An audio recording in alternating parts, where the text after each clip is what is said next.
Hello guys, welcome back to my channel. This is Neha Sharma and you are watching The Scholar Babe.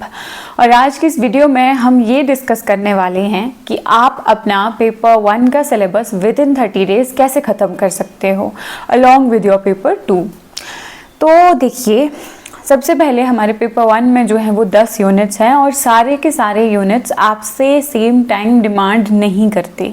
कुछ units बहुत लेंदी हैं और कुछ units छोटे हैं जिनको स्ट्रैटेजी से अगर आप पढ़ें तो आप जल्दी उसको ख़त्म कर सकते हैं। ठीक है, तो डीआई और मैथ्स के बारे में मैं ज़्यादा बात नहीं करूँगी क्योंकि जो मैंने एग्ज़ाम अपना क्लियर किया था तो मैंने without DI and maths clear किया हुआ है।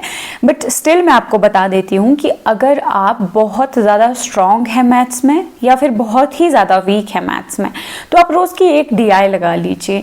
वो इसीलिए क्योंकि अगर आप स्ट्रॉन्ग हैं तो आपको नीड नहीं है मैथ्स उतना पढ़ने की, और अगर आप बहुत ज़्यादा वीक हैं और स्टिल आप अगर इतना मैथ्स पे टाइम देंगे और थोड़ा सा भी कॉम्प्लेक्स क्वेश्चन एग्जाम में आ गया तो मुझे नहीं लगता कि वो सॉल्व हो पाएगा या फिर उतना टाइम हमारे पास है कि हम उसको सॉल्व कर पाएँ। ठीक है, बाकी एग्जाम में होता भी यही है, जो आपका सबसे वीकेस्ट पार्ट होता है उसको लास्ट में कवर करना होता है। तो अगर तो आपका मैथ्स जो है वो स्ट्रॉन्ग नहीं है तो पहले आप उसको थोड़ा साइड लाइन करके चले, रोज़ की एक डीआई लगाएं ताकि 50 डीआई 40 डीआई लगाने के बाद आपको अप्रोच आ जाएगी कि अगर क्वेश्चन करने लायक हुआ तो आप उसको सॉल्व कर पाएंगे। ठीक है, तो अब हम बात करते हैं कॉम्प्रीहेंशन की। तो कॉम्प्रीहेंशन को ऐसे सेपरेटली पढ़ने की नीड नहीं है। आप जो रोज़ की रीडिंग लगाते हैं, चाहे आप अपना सिलेबस का पढ़ रहे हैं, कुछ पढ़ रहे हैं, उससे एक तरीके की आपकी प्रैक्टिस चली ही हुई है। बस कॉम्प्रीहेंशन में आप एक एक्स्ट्रा चीज़ क्या कर सकते हो, एक ट्रिक क्या कर सकते हो कि जब आप कॉम्प्रीहेंशन पढ़ो उसको पहले नहीं पढ़ना है, पहले क्वेश्चन को पहले पढ़ना है। जब आप क्वेश्चन को पहले पढ़ोगे और फिर कॉम्प्रीहेंशन पढ़ोगे तो जब वहाँ पर आंसर्स आपको दिखेंगे ना उन क्वेश्चन के, तो आपके माइंड में स्ट्राइक हो जाएगा कि अच्छा ये वाली लाइन में इस वाले क्वेश्चन का आंसर है। तो पहले क्वेश्चंस पढ़ना होता है, उसके बाद कॉम्प्रीहेंशन पढ़ना होता है। उससे आपको जो है वो जल्दी फास्ट आप जो है वो कॉम्प्रीहेंशन सॉल्व कर लेते हो। ठीक है, ये होगी 3 यूनिट्स की बात, सॉरी 2 यूनिट्स की बात, क्योंकि मैथ्स मैंने डीआई के साथ ही कंबाइन करा है। अगर आपको मैथ्स पे एक्स्ट्रा फोकस करना है like percentage, interest and everything, तो आप उसको आधा घंटा 1 घंटा रोज़ का दे सकते हैं, वो आपकी चॉइस है। अगर आपको लगता है कि थोड़ा सा मैथ्स को टाइम देने पे आपका मैथ्स अच्छा हो सकता है तो आप आधा घंटा 1 घंटा दे सकते हैं। ठीक है, ये हमने बात कर ली 3 यूनिट्स की। अब आपको रोज़ के 50 PYQ सुबह उठ के पेपर 1 के लगाने हैं। पेपर 2 के तो आपने 100 लगाने ही हैं, 50 आपने पेपर 1 के लगाने हैं। फिर उससे क्या होगा, उससे होगा कि 7-8 दिन के बाद ना आपको पैटर्न मतलब पैटर्न समझ आ जाएगा एग्जाम का कि अच्छा ये वाला क्वेश्चन जो है वो हर साल रिपीट होता है या फिर इस वाले टॉपिक से हर साल जो है क्वेश्चन आते हैं। तो जब आप उन टॉपिक्स को पढ़ेंगे तो आप उनको बहुत अच्छे से पढ़ेंगे और फिर क्या होगा, एग्जाम में अगर वो टॉपिक फिर से रिपीट हुआ तो आप जो है वो बाकियों के मुकाबले बहुत अच्छी पोजीशन पे रहने वाले हैं। ठीक है, मुझे बहुत सारे बच्चे कहते हैं कि मैम हम कैसे PYQ लगाएं क्योंकि हमारा तो ये वाला यूनिट ही ख़त्म नहीं हुआ है, इन्वायरमेंट भी नहीं हुआ, हायर एजुकेशन भी नहीं हुआ, कम्युनिकेशन भी नहीं हुआ। अगर हम PYQ भी लगाएंगे उसमें हमारे 20 क्वेश्चन ठीक हो रहे हैं, 23 क्वेश्चन ठीक हो रहे हैं। देखो, जब आप क्वेश्चंस गलत करते हैं और उसके बाद अगर आप नोट्स पढ़ते हैं तो नोट्स में आपको दिखता है कि अच्छा ये वाला क्वेश्चन मैंने वहाँ गलत किया था, तो वो ना कि लॉन्ग टर्म मेमोरी में सेव हो जाता है। तो क्वेश्चंस लगाने के सिर्फ फ़ायदे ही फ़ायदे हैं, नुकसान कोई भी नहीं है। ठीक है, तो मुझे पूछते बच्चे कि हम लगाएं कहाँ से, तो देखिए PYQs मैंने अपने टेलीग्राम चैनल पे डाले हुए हैं, पेपर 1 के भी एंड पेपर 2 के भी। ठीक है, तो आप वहाँ पे जाके जो है वो पेपर 1 के इतने पुराने सालों के PYQs जो है वो लगा सकते हैं, उनको सॉल्व कर सकते हैं। बाकी इसके अलावा आप क्या कर सकते हैं, देखो अब मैं बात करूंगी उन यूनिट्स की जिनको आपने थोड़ा कम टाइम देना है। ठीक है, इसमें सबसे पहले हम बात करेंगे हायर एजुकेशन की। क्यों? क्योंकि हायर एजुकेशन का सिलेबस ना बहुत ज़्यादा प्रिडिक्टेबल है, पता है कि वहाँ से क्या आएगा। सबसे पहले आपने यूनिवर्सिटीज़ बहुत अच्छे से पढ़नी है। ठीक है, नालंदा हो गया, तक्षशिला हो गया, वल्लभी हो गया, ये सारी यूनिवर्सिटीज़ आपकी ऑन द मतलब फिंगर टिप्स होनी चाहिए, फिंगर टिप्स पे होनी चाहिए आपकी। ठीक है, उसके बाद आपने कमीशंस पे स्पेशल फोकस करना है, like pre independence commissions, post independence commissions, and उनको ना बहुत अच्छे तरीके से करना है। उसके बाद आपने एजुकेशन पॉलिसीज़ पे कि 86 वाली कौन सी थी, 1986 वाली, देन 2020 में न्यू एजुकेशन पॉलिसी में क्या क्या फीचर्स लेक्चर्स है उसको डिटेल से पढ़ना है। और लास्ट में आपने क्या करना है, जो फेमस IITs हैं या फिर यूनिवर्सिटीज़ होगी जैसे JNU, DU, PU, BHU, आपने इनके इस्टेब्लिशमेंट के ईयर्स याद रखने हैं क्रोनोलॉजी से। इसके लिए आप एक सेपरेट चार्ट भी बना सकते हैं, ठीक है। तो इससे क्या होगा, हायर एजुकेशन का ऑलमोस्ट 90 to 95% सिलेबस खत्म होगा। और करने कितने टॉपिक है, आपने 5 से या 6 टॉपिक, बड़े बड़े टॉपिक करने हैं, ठीक है।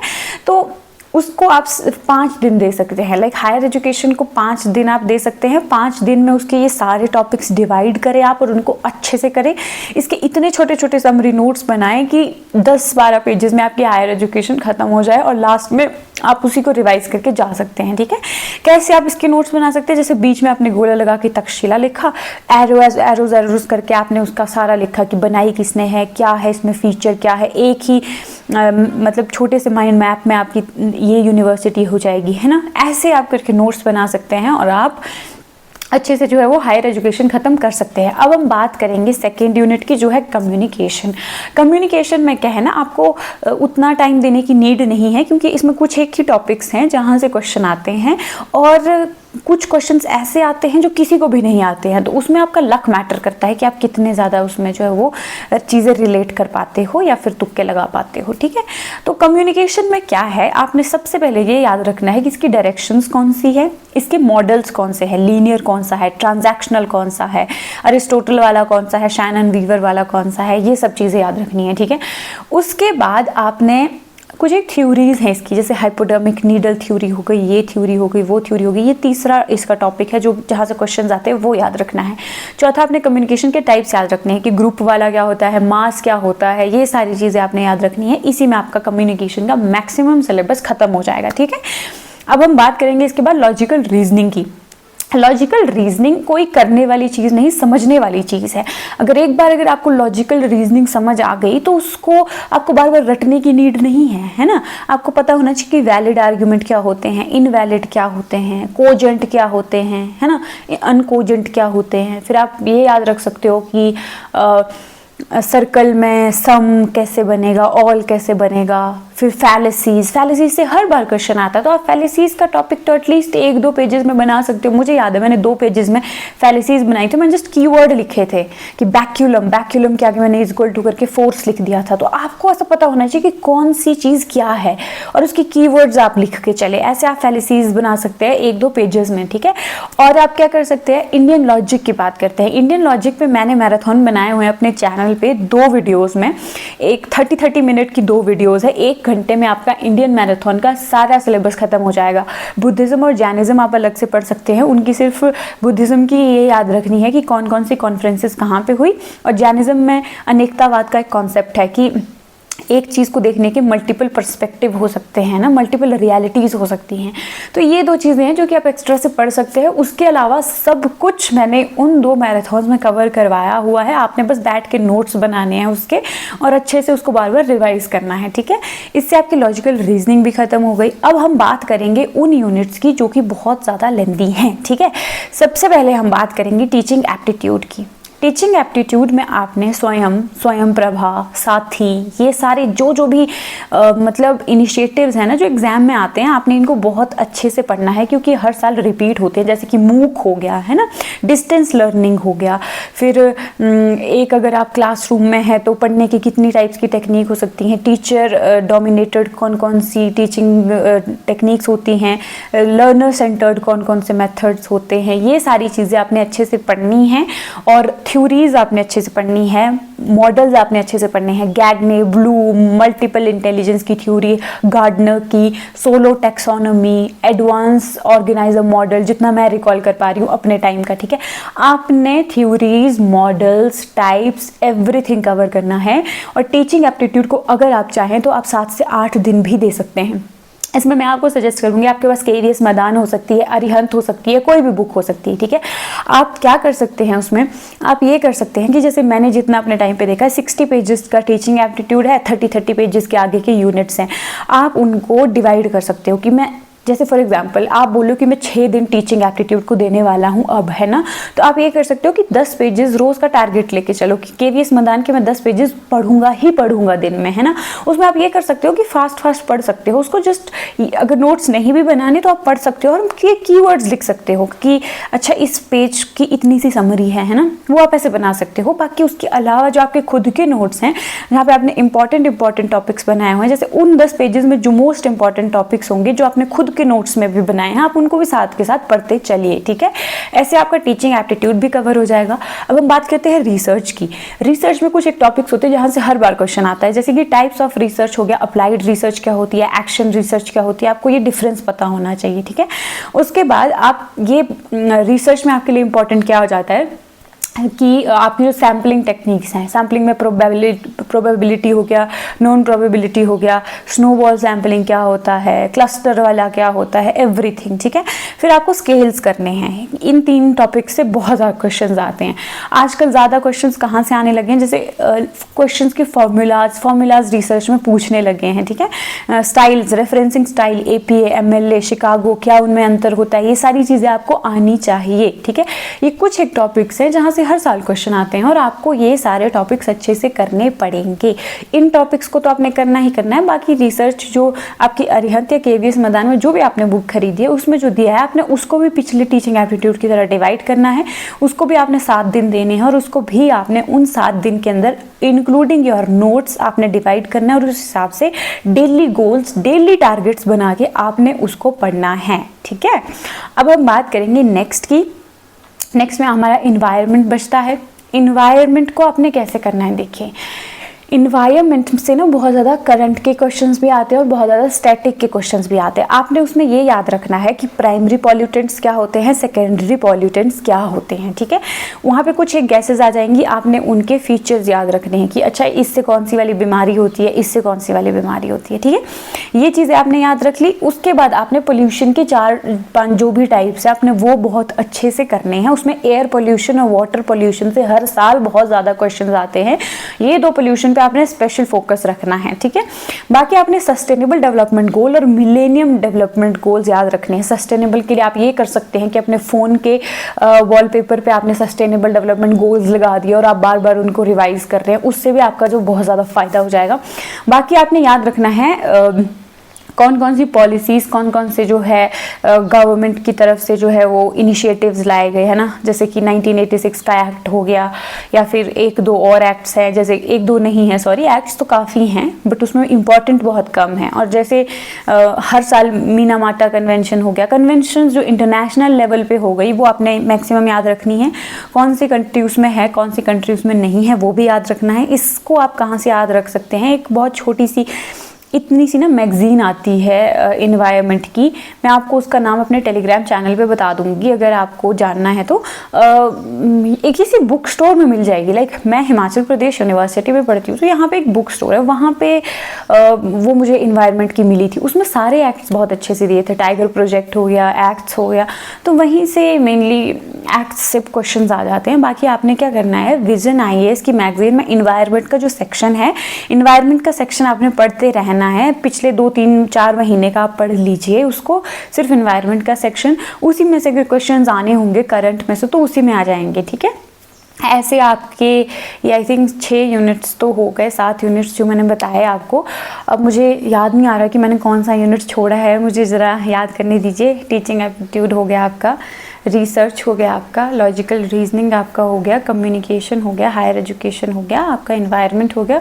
मुझे ये ध्यान नहीं आ रहा है कि एक लास्ट कौन सा छूट रहा है, बट जो भी छूट रहा है आप उसको सेम इसी तरीके से कर सकते हैं जिस तरीके से मैंने आपको बाकी चीज़ें बताई। आपने क्या करना है, आपको मैं टाइम टेबल बता देती हूँ। आपने ये डिसाइड करना है कि मेरी कौन सी यूनिट्स हैं जो मुझे बहुत अच्छे से आती हैं, कौन सी यूनिट्स हैं जिन पे मैंने फोकस नहीं किया है। यूजुअली क्या होता है कि हम जो ऊपर की यूनिट्स होती है, टीचिंग एप्टीट्यूड हो गया, रिसर्च हो गया, कम्युनिकेशन हो गया, लॉजिकल रीजनिंग हो गया, इवन इन सब पे हम जो है वो बहुत ज़्यादा फोकस करते हैं। लेकिन जो लास्ट की यूनिट्स होती है ना, जैसे हायर एजुकेशन हो गया, इन्वायरमेंट हो गया, इन सब पे हमारा जो है बहुत कम फोकस जाता है। तो आपने क्या करना है, आपने इन यूनिट्स को बहुत अच्छे से पढ़ना है। अब हम बात करेंगे जो हमारी यूनिट छूट रही थी कंप्यूटर की, हाँ वो है 7वीं यूनिट। आईसीटी में आप क्या कर सकते हैं, आईसीटी में आप ये कर सकते हैं कि यूट्यूब पे जाइए, एक बहुत मैराथन है बड़ा 5 घंटे का, मैंने भी सबसे पहले वो लगाया था आईसीटी के लिए। उससे आपका कंप्यूटर में एक बेस बन जाएगा कि मेमोरी हायरार्की क्या होती है।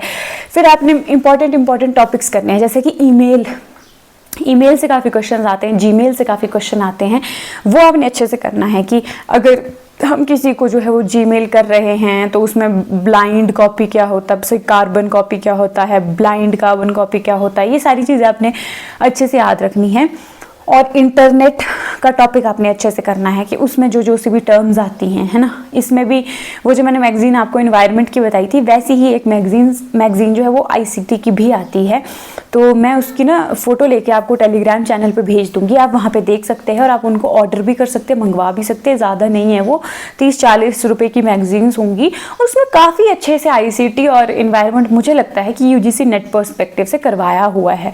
आप उनसे जो है वो पढ़ सकते हैं और मुझे लगता है उसमें भी काफ़ी अच्छे से दिया है। अरिहंत या फिर केवीएस मदान, जो सी भी आप बुक फॉलो कर रहे हैं, वही जो मैंने टेक्निक फॉलो करी थी मैं वही आपको बता रही हूँ कि आप उन यूनिट्स को जो उसमें दी है उनको पेजेस में डिवाइड करें, उनको डेज में डिवाइड करें। एप्टीट्यूड और रिसर्च को आप 7-7 दिन दे सकते हैं, कंप्यूटर को आप 6 दिन दे सकते हैं। आपको जो यूनिट हार्ड लगती है उसको आपने थोड़े ज़्यादा दिन देने हैं, जो आपको ईजी लगती है उसको थोड़े कम दिन देने हैं। और उन कम दिनों में या ज़्यादा दिनों में आपने क्या करना है, उसको डिवाइड करना है। अगर 60 पेजेस है तो आपने 10-10 पेजेस के 6 रखने हैं, 30 पेजेस है तो आप 5-5 पेजेस के 6 दिन रख सकते हो।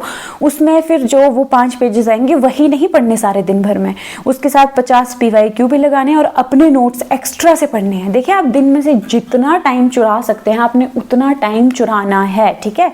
आप बैठे हुए हो सकते हैं, आप मानिए सोने से पहले आप क्या कर सकते हैं, आप सोने से पहले YouTube पे कोई एक लेक्चर लगा लिया। जैसे आपको लग रहा है कि यार मेरा ना सस्टेनेबल डेवलपमेंट गोल जो अच्छे से नहीं हुआ है, तो उसकी एक वीडियो चला के आप सो जाइए। YouTube खुद बंद हो जाती है एक टाइम के बाद। आप कॉन्शियसली सुनते रहें, उसको अवेयर होकर सुनते रहें। जितना सुनेंगे उतना कम से कम आप ये सोचें ना कि आप बाकियों के मुकाबले ऊपर तो चले गए। बाकी जो मैंने क्वेश्चंस लगाने को कहा अगर आप वो लगाएंगे तो आप ऑलरेडी 90% लोगों से ऊपर आ जाएंगे, ठीक है।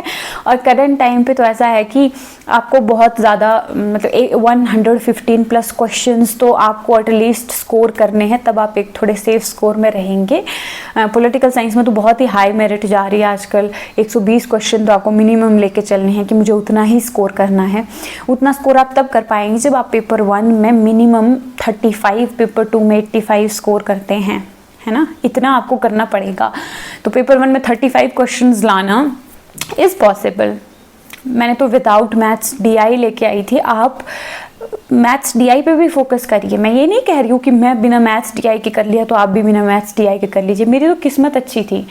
आप DI मैथ्स पे भी फोकस करें बट लिमिटेड फोकस करें, इतना कि जिससे आपकी बाकी की तैयारी भी जो है वो हार्म ना हो। क्योंकि ऐसा ना हो कि आप 2-2 घंटे रोज मैथ्स को दे रहे, लास्ट में थोड़ा सा कॉम्प्लेक्स करके क्वेश्चन पूछा ना, आपका उसके लिए टाइम बचा ना कुछ। आप मानेंगे जब मेरा 1 नंबर से JRF रहा था, लाइक दिसंबर 2023 में मैं 1 नंबर से JRF से रही हूँ इन जनरल कैटेगरी, एंड दिसंबर 2024 में आई क्लियर्ड माई JRF। तो 2023 में क्या हुआ था कि मैंने DI से स्टार्ट किया, शुरू से स्टार्ट किया और DI में आधा घंटा लग गया। ना मुझसे कोई क्वेश्चन सॉल्व हुआ, ना मुझसे कुछ हुआ, मतलब एक भी क्वेश्चन सॉल्व नहीं हुआ। और बाकी का पेपर करते करते लास्ट में मुझसे 11 क्वेश्चन छूट गए थे। जस्ट इमेजिन उन 11 में तुक्के भी लगा के आती, एक भी ठीक हो जाता तो मुझे 1 साल एक्स्ट्रा ना लगता। मेरा मास्टर्स में 2nd-3rd सेमेस्टर के दौरान ही JRF हो जाता, पर नहीं, गलती थी और आई एक्सेप्टेड। स्ट्रैटेजी होनी चाहिए, आपको पता होना चाहिए आपने पहले क्या अटेम्प्ट करना है क्या नहीं करना है। और ये वही इंसान आपको बता सकता है जो खुद उस जर्नी का पार्ट रहा हो, जिसने खुद वो सारी प्रॉब्लम्स सही हो झेली हूँ। मैं एग्जाम से पहले आपके लिए स्ट्रैटेजी वीडियो भी लेके आऊँगी, ट्रिक्स भी ले आऊँगी, वहाँ पे अपने आप को कैसे काम रखना है, कंपोज्ड रखना है, एंग्जाइटी कैसे ना हो आपको, उसको उससे कैसे डील करें, कॉन्फिडेंस कैसे बिल्ड करें, ये सारी वीडियोस आपके लिए आएंगी। बट फर्स्ट जो मैंने आपको पेपर 1 की टेक्निक बताई, जस्ट फॉलो इट कंसिस्टेंटली, क्योंकि hard work beats talent and smart work beats hard work and revision is the key to success.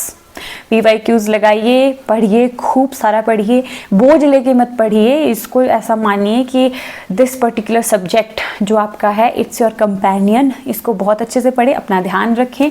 और अगर कोई भी डाउट हो तो डिस्क्रिप्शन में मेरे चैनल का लिंक दिया है, आप मुझे टेक्स्ट कर सकते हैं, उसे ज्वाइन कर सकते हैं। बाकी सब्सक्राइब करें इस चैनल को, क्योंकि मेरे सब्सक्राइबर्स बढ़ेंगे तो मुझे खुशी होगी और मैं और वीडियोस बनाऊंगी। तो चलिए, थैंक यू।